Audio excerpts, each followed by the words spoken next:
all protocols observed. I asked myself this morning, how should I make this presentation? So I decided I'll just use African wise sayings to convey the essence of dialogue in democratic governance, and then highlight one or two things. I think we can all connect with our sayings. The first one I got from West Africa. At every level, the African is first and foremost a social being. All stages are marked by meetings under the conversation tree, where all are not just free, but actually duty-bound to express themselves. I understand dialogue to be a process of discussion, conversation, negotiation, deliberation, as opposed to monologue, where it is one side whose voice is being heard. The Americans have a very good saying for it: out of many, one. And we all know what democracy is. Demo means the people. Kratia means the rule.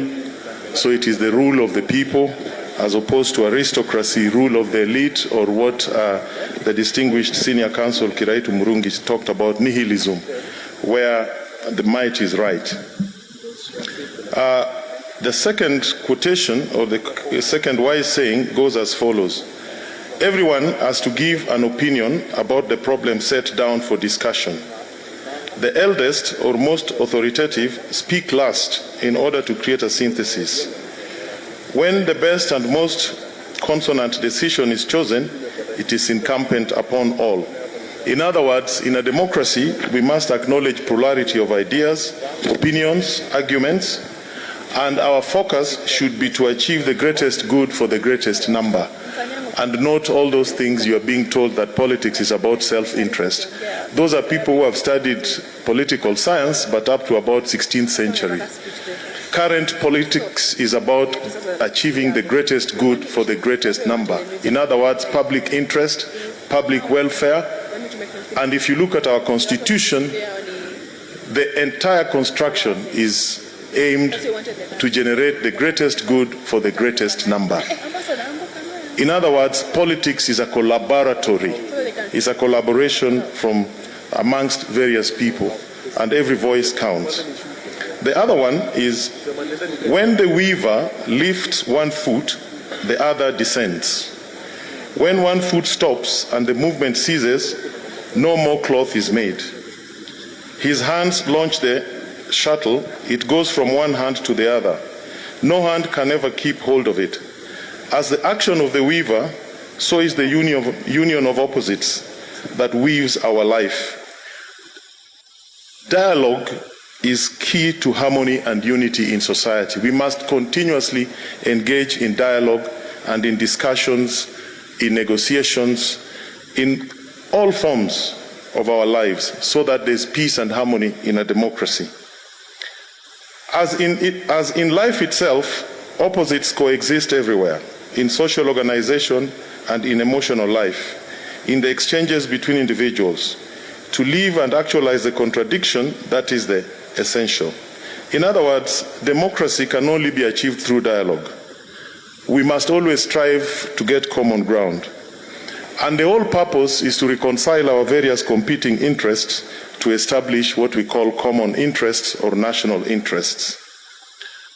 The other one from Ethiopia: when we don't listen to the little things happening around us, we end up having huge earthquakes. The opposite of dialogue is disharmony, conflicts, misunderstandings. And as Frantz Fanon said, people revolt when they can't breathe. If you don't listen to what you are being told, expect a revolution. And getting out of Africa, I picked a few statements that could help us understand why we are all here. A great English poet once said, "I am part of all that I have met.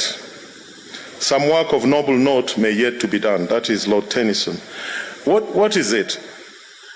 When, like we are all here today, let each person, when living here, embrace the ideas of another person, so that your ideas can be part of his and his part of yours.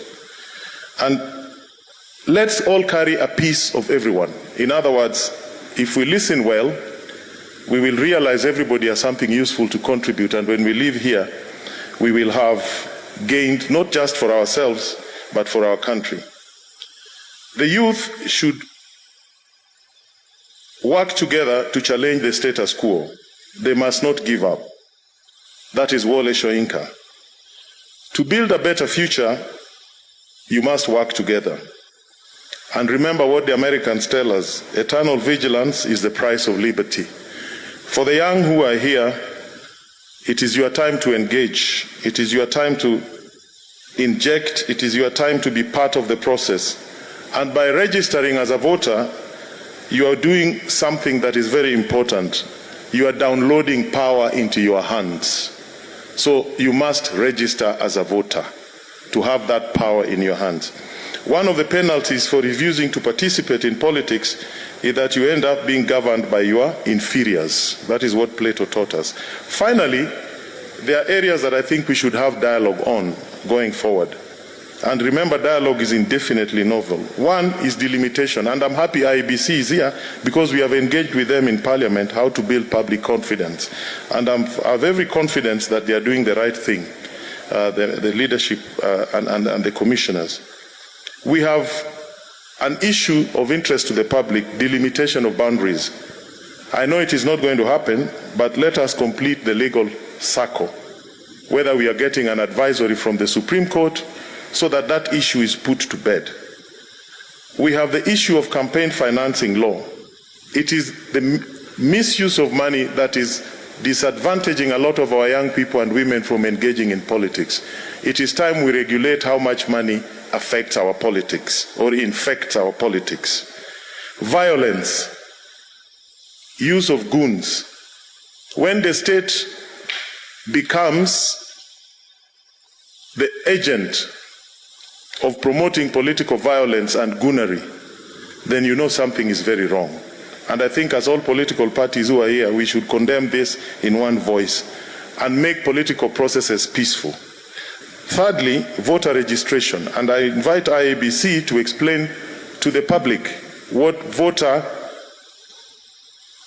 we call voter eligible population is and voting age population is, because most people may not understand that we have some cases in court about census and those issues. I think we need to deliberate on these issues so that we are all on the same page and there are no controversies that will come from that. To CMD, I want to challenge all the political parties. Our constitution, when it talks of Kenya being multi-party, it doesn't mean registered political parties. It simply means different pathways to political office. It is now time to open CMD and independent candidates.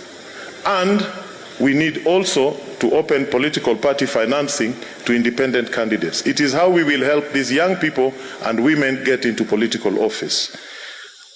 IEBC, again, we need to talk about election technology. It's a big elephant in our elections. We need to have confidence on not just the technology itself, but also on who supplies that technology. And we need to discuss that and agree in good time.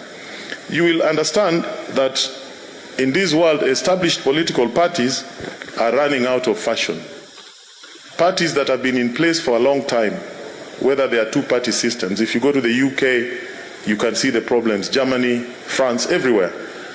It is time to liberalize this space further and have mchanganyiko maalum of how people get to parliament. It is also the only way parliament across the road will work for this wananchi.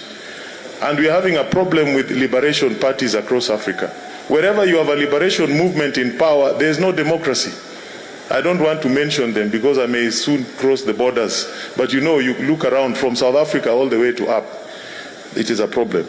And to the young, I just want to leave you with the words of Frantz Fanon.